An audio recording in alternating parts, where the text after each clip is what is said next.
In today's video, I'm going to teach you how to use Grok 3 AI Image Generator.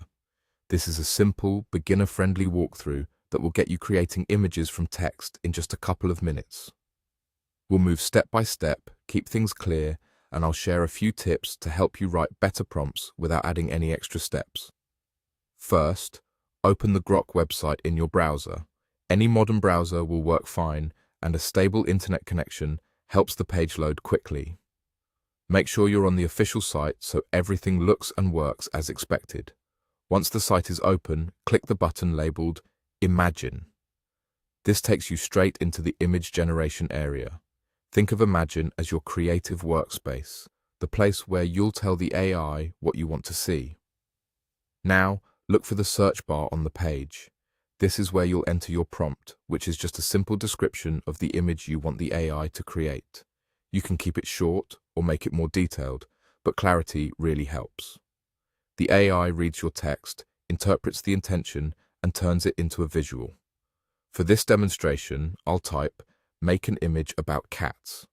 That's a perfectly fine prompt, and it will give you a general cat-themed image. If you want to guide the AI more precisely, you can expand your wording with a little extra detail, things like the mood, setting, or style. For example, you could describe playful kittens, a cozy indoor scene, or a specific time of day. The key is to use clear, descriptive language that paints a picture with words. After you've typed your prompt into the search bar, go ahead and submit it. The system will process your request for a moment.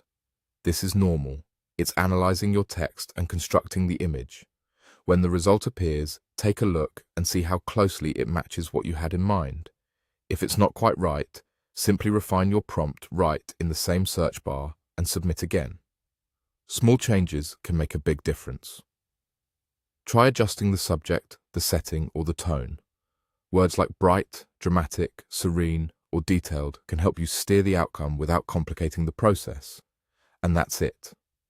Open the Grok website, click Imagine, and enter your prompt in the search bar, just like we did with Make an Image About Cats. With those simple steps, you're ready to start generating images from your ideas. Thanks for watching, and have fun exploring what you can create with your words.